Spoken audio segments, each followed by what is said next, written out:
Your vote just changed location. How boundary changes will affect your future. What if I told you that the number of roads your community gets, the clinics built, the funding your school receives, and even the strength of your vote all depend on a process most Zambians barely talk about? That process is called constituency delimitation, and it is one of the most powerful tools in Zambia's democracy. Right now, your constituency might be too big, underfunded, or overlooked, and you may not even know why.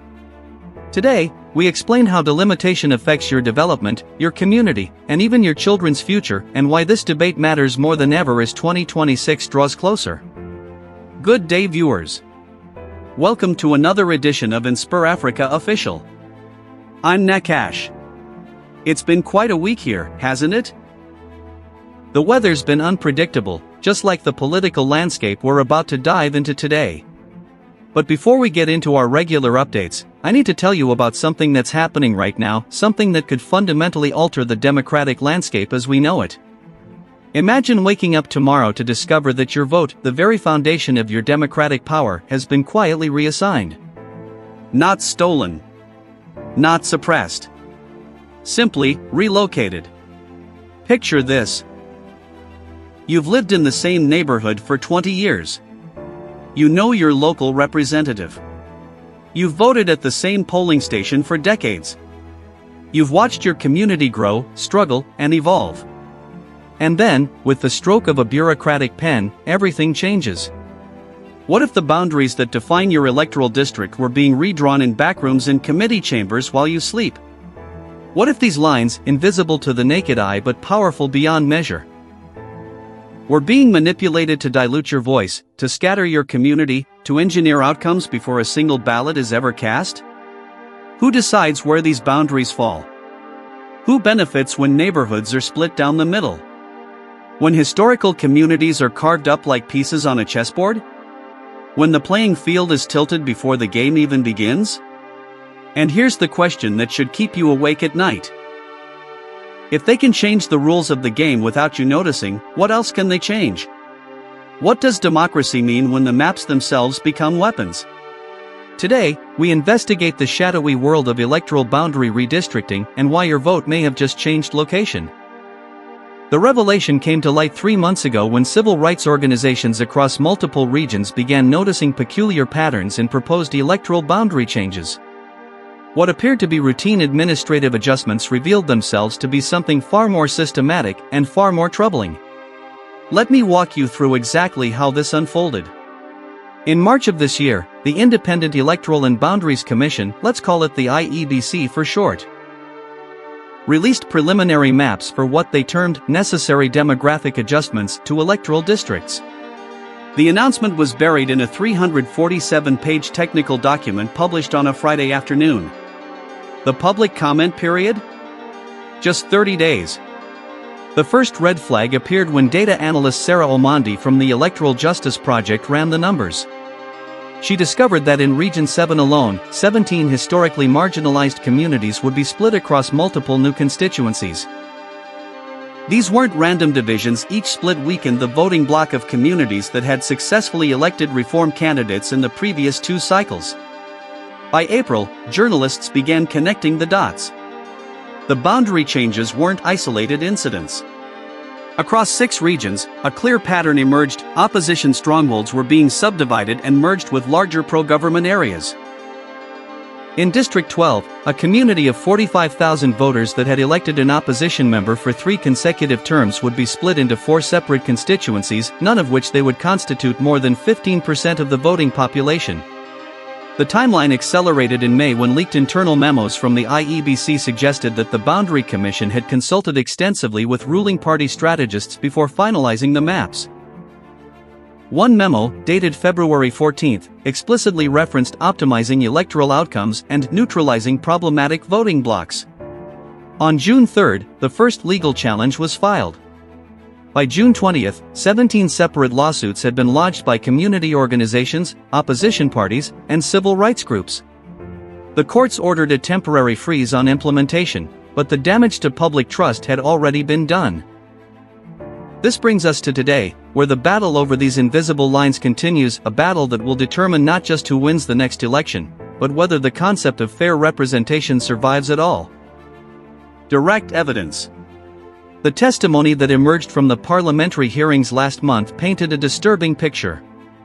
Let me share with you the actual words spoken under oath. Dr. James Mutua, the lead cartographer for the IEBC, was questioned by opposition member Patricia Wanjiru. Wanjiru, Dr. Mutua, can you explain to this committee why the boundaries of Constituency 23 now split the Kibera settlement into 3 separate districts? Mutua, well, you see.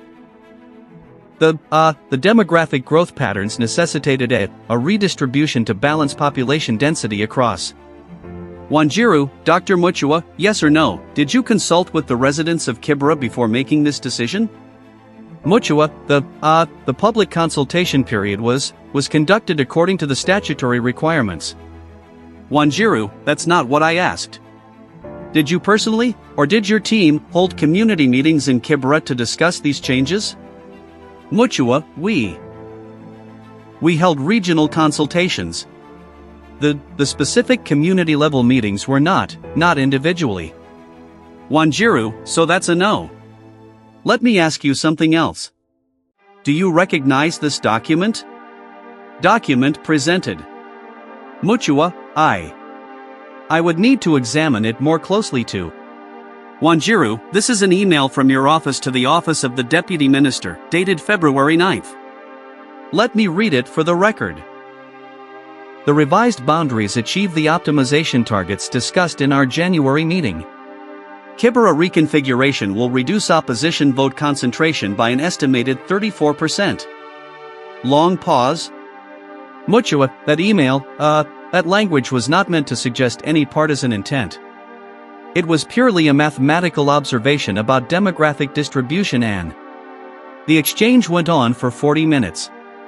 Dr. Mutua could not explain why every optimization seemed to disadvantage opposition areas. He could not produce minutes from the alleged community consultations.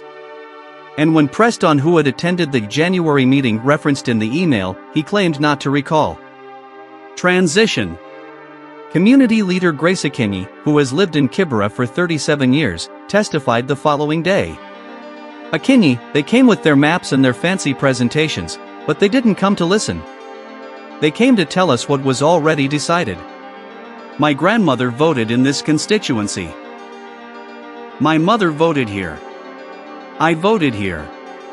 My daughter voted here for the first time 2 years ago. And now they tell us we're voting in 3 different places. They're breaking up families. They're breaking up communities. This is not democracy. This is theft by cartography. When asked what impact this would have on her community's political representation, Akinyi's voice broke. Akinyi, we had a voice.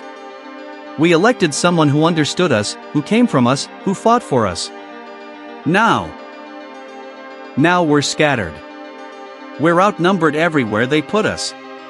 So tell me, what good is my vote if they've already drawn the map to make sure we lose? Her testimony received a standing ovation from the public gallery. The committee chairman had to call for order 3 times. Perhaps most damning was the testimony of former IEBC consultant David Odhiambo, who resigned in protest in April. Odhiambo, I was brought in as a demographics expert. My job was to ensure the boundaries reflected fair representation based on population data.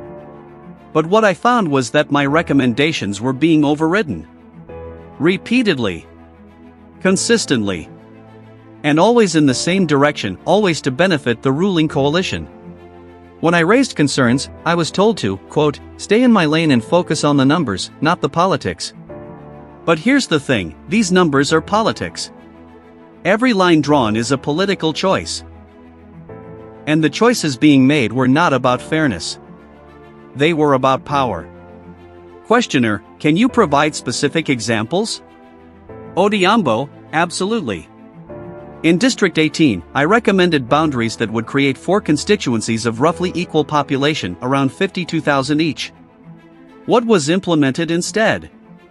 3 constituencies averaging 68,000 in opposition areas, and 2 constituencies averaging 41,000 in government strongholds. That means opposition votes were packed into fewer, larger districts, while government votes were spread across more, smaller districts. It's textbook gerrymandering. And it's being done with taxpayer money by a supposedly independent commission. The testimony goes on. Hundreds of pages. Dozens of witnesses. And a clear, undeniable pattern. Deeper analysis. So what does all of this mean? Why should you care about lines on a map? The answer is both simple and profound. These boundaries determine the future distribution of political power in ways that will echo for decades. Political analyst Dr. Miriam Chebet from the Institute for Democratic Governance explains it this way: gerrymandering, the manipulation of electoral boundaries for partisan advantage, is often called the original sin of representative democracy. It's a way to choose your voters before they choose you. And once these boundaries are locked in, they become incredibly difficult to change. You're essentially hard-coding political outcomes into the geography itself. The ruling coalition has defended the changes as necessary administrative updates. Party spokesperson Thomas Kiplagat stated in a press conference, "These adjustments reflect population growth and demographic shifts." The opposition is simply upset that they can no longer take certain constituencies for granted. This is about fairness and balance, not political manipulation. But constitutional law expert Professor Angela Nyambura disagrees. The legal standard for boundary changes is clear. They must be justifiable based on demographic necessity, they must maintain community cohesion where possible, and they must not be designed to advantage any political party. The evidence suggests that all 3 of these principles have been violated. The question now is whether the courts will have the courage to say so. The international community has begun to take notice. Election observers from the African Union have requested full access to the boundary determination process. The United States Embassy issued a carefully worded statement expressing concern about transparency and inclusivity in electoral preparations. Here's what makes this particularly insidious: boundary manipulation is perfectly legal if you can construct a plausible nonpartisan justification. Unlike vote fraud, which leaves evidence, gerrymandering hides in plain sight, dressed up as technical administration. And the effects are devastating. Political scientist Dr. Robert Kamani has studied similar boundary manipulations in other African democracies. What you see is a gradual hollowing out of democratic legitimacy. When citizens realize their votes have been mathematically devalued before they're even cast, political participation drops. Why show up to vote if the outcome has already been engineered? This breeds cynicism, disengagement, and eventually, instability. The opposition has vowed to fight the changes in every court in the land. They're also organizing grassroots campaigns to educate voters about the new boundaries and their implications. But time is running short. The next general election is just 18 months away. There are deeper questions here, too. Questions about who truly controls democratic processes. Questions about whether independent commissions can remain independent when political pressure is applied. Questions about whether the rule of law can withstand the rule of power. Some legal analysts suggest that even if the courts overturn these specific boundary changes, nothing prevents the IEBC from trying again with slightly different justifications. It's a game of whack-a-mole where democracy itself is at stake. And perhaps most troubling, if this manipulation succeeds, if these boundaries stand, what precedent does it set for future elections? For future commissions? For the very concept of fair representation? The ambiguity is itself a weapon. By surrounding the changes in technical language and administrative procedure, those behind them create plausible deniability. We were just following demographic data. We were just balancing populations. We were just doing our jobs. But the numbers tell a different story. And the communities being divided know the truth. Thank you for watching this investigation, viewers. I know this is complex. I know it's frustrating. And I know many of you are probably feeling some combination of anger, helplessness, and exhaustion. But here's what I want you to understand: democracy is not a spectator sport. It's not something that happens to you, it's something you participate in. And right now, your participation matters more than ever. Check your electoral district. Verify your polling station. Ask questions. Demand answers. Attend the public consultations. Yes, they're boring, but they're also where decisions get made. Support organizations fighting these changes in court. And most importantly, vote. Because here's the truth they don't want you to know: gerrymandering only works if you give up. It only works if you stay home. It only works if you accept that your voice doesn't matter. Your voice matters. I want to hear from you in the comments. Have boundary changes affected your community? Do you know where your polling station is now? What are you doing to stay informed and engaged? Let's turn this comments section into a resource for each other. We'll be following this story as it develops. Tomorrow, we'll be back with more news, more analysis, and more of the stories that affect your life. Until then, stay informed, stay engaged, and stay hopeful. Democracy needs you. This is Nakash, signing off from InspirAfrica Official.